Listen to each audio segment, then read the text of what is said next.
Hi hello. ரீசெண்டாக ரஜினிகாந்த் அயோத்தி போயிட்டு வந்ததுக்கப்புறமா அவங்க குடும்பத்தில் ஒரு விஷயம் வந்து டிஸ்கஸ் பண்ணப்படுது. அதுதான் சங்கி அப்படிங்கிற விஷயம். இந்த சங்கி அப்படிங்கிற விஷயம் அவங்க குடும்பத்தை எந்த அளவுக்கு பாதிச்சிருந்தா, ரீசெண்டாக நடந்த லால்ஸ்லாம் ஆடியோ லான்ச்சில் ஐஸ்வர்யா ரஜினிகாந்த் வந்து எங்கள் அப்பா வந்து சங்கி இல்லை அப்படிங்கிற விஷயத்தை வந்து தெளிவாக சொல்லியிருக்காங்க. அப்போது ரியல் சங்கி யார், அதை பற்றி தான் அந்த வீடியோவில் பார்க்க போகிறோம். So let's discussed. வாங்க நேராக வீடியோக்குள்ள போகலாம்.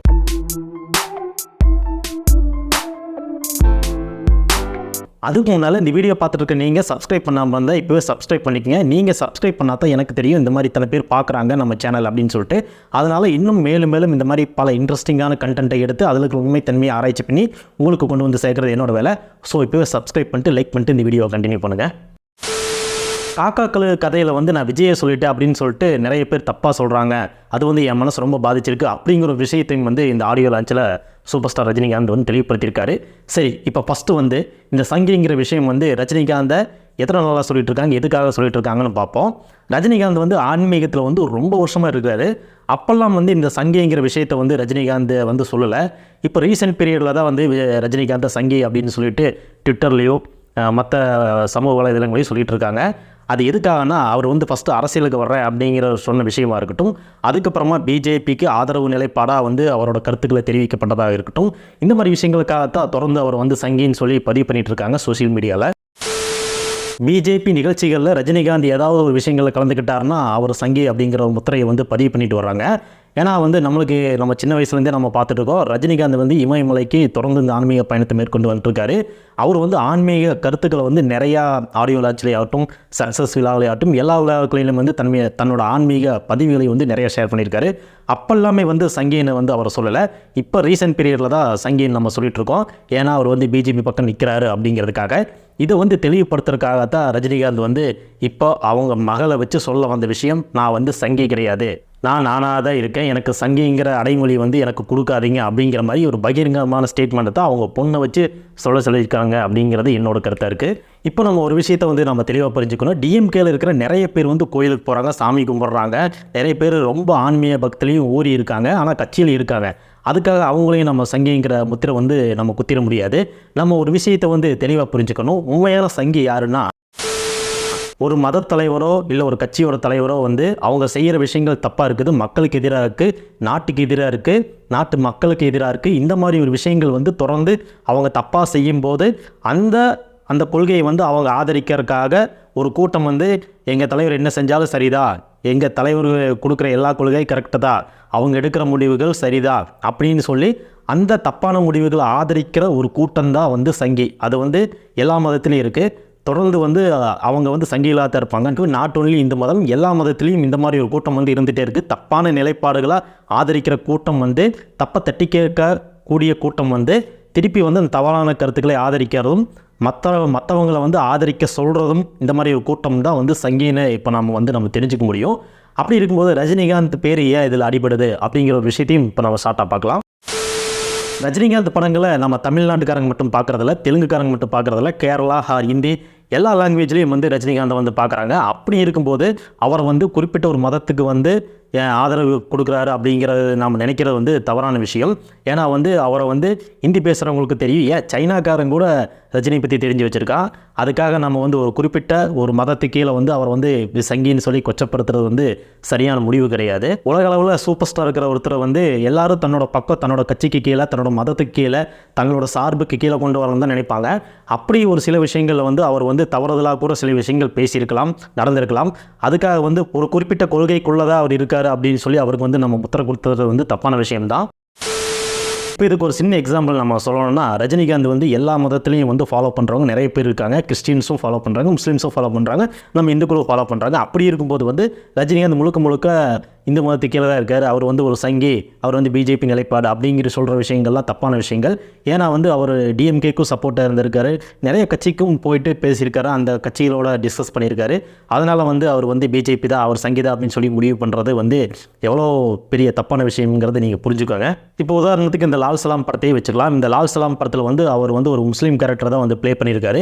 அப்படி இருக்கும்போது அவர் வந்து இந்த முஸ்லீம் கேரக்டர் வேண்டாம் அப்படின்னு சொல்லி இந்த படத்தை அவாய்ட் பண்ணியிருக்கலாம். இதனால் அவருடைய இமேஜ் டேமேஜ் ஆகும். மற்ற கட்சியிலேருந்து உதாரணத்துக்கு நம்ம பிஜேபியிலேருந்தே வந்து அழுத்தம் கொடுப்பாங்க அப்படிங்கிற ஒரு விஷயமெல்லாம் அவர் நினச்சி பார்த்துருந்தாருன்னா இந்த படத்தில் கமிட்டே ஆகிருக்க மாட்டார். அப்படி இருக்கும்போது இந்த விஷயங்கள்லாம் நம்ம திங்க் பண்ணும்போது அவரை நம்ம சங்கின்னு சொல்கிறது நம்மளே ஒரு சங்கியாக இருக்குமோ அப்படின்னு தான் எனக்கு தோணுது. அடுத்ததாக நம்ம இந்த லால் சலாம் ஆடியோ லான்ச்சில் ரஜினிகாந்த் வந்து விஜய் பற்றி பேசின விஷயங்களை வந்து நம்ம கோட் பண்ணலாம். அதில் அவர் என்ன சொல்லியிருக்காருன்னா வந்து இந்த காக்காக்கள் கதையை வந்து நான் விஜய்க்காக சொன்னேன் அப்படின்னு சொல்லி நிறைய பேர் தப்பாக பேசுகிறாங்க, தப்பாக எழுதுகிறாங்க, அதுக்காக என் மனசு ரொம்ப கஷ்டப்படுது அப்படின்னு சொல்லி ஒரு ஸ்டேட்மெண்ட்டை கொடுத்துருக்காரு. அது வந்து இவ்வளோ நாள் கழித்து இந்த ஸ்டேட்மெண்ட் கொடுக்கணுமா அப்படிங்கிறத நம்ம யோசிச்சு பார்க்கும்போது அந்த இடத்துல நம்ம வந்து ஆராய்ச்சி பண்ண வேண்டிய விஷயங்கள் வந்து நிறைய இருக்குது. அதில் நிறைய விஜய் ரசிகர்கள் வந்து அதை அப்போவே நீங்கள் இந்த விஜய் பற்றி தான் சொல்கிறாங்க அப்படின்னு சொல்லி நிறைய பேர் வந்து பேசும்போதே நீங்கள் வந்து ட்வீட் பண்ணியிருக்கலாம், இந்த மாதிரி நான் விஜயை சொல்லலை அப்படின்னு சொல்லிட்டு. அது வந்து இத்தனை நாள் கழித்து இந்த ஆடியோ லான்ச்சில் சொல்லணுமா அப்படிங்கிற மாதிரி நிறைய பேர் வந்து ட்விட்டரில் எக்ஸில் வந்து எழுதிட்டு இருக்காங்க. சரி, எதுக்கு அதை ஒரு ட்ரெண்ட் பண்ண வேண்டாமே அப்படின்னு கூட அவர் நினச்சிருக்கலாம். அதுக்கான சரியான நேரம் வந்து இன்னொரு லான்ச்சில் ஒரு விழாவில் வந்து நம்ம பேசலாம் அப்படின்னு சொல்லி கூட நினச்சிருப்பார். ஏன்னா மக்களை வந்து டைரெக்டாக வந்து கொண்டு போகிற விஷயம் வந்து டைரெக்டாக ஒரு விழாவில் சொன்னா தான் வந்து ரசிகர்களையாகட்டும் பத்திரிகையாளர்களையாகட்டும் எல்லாரையும் போய் சேரும். அப்படிங்கிறதுக்காக வந்து அவர் வந்து அந்த விஷயத்தை வந்து ஆடியோ லான்ச்சில் சொல்லியிருக்கலாம்.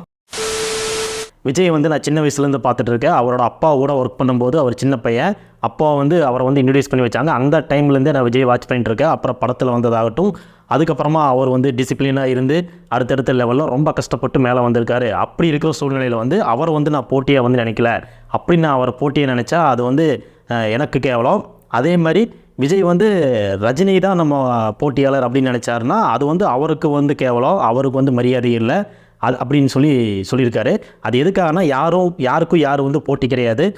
உனக்கு வந்து உன்னோட துறையில் நீ தான் காம்படிஷன், உன்னோட அடுத்தடுத்த லெவலில் வந்து நீ தான் அப் பண்ணிட்டு போகணும். அதனால் நீ அடுத்தவங்களை காம்படிஷனாக பண்ணியா அவங்க ஒரு லெவலில் போய் நின்றுவாங்க, நீயும் அதே லெவலில் போய் நிற்ப.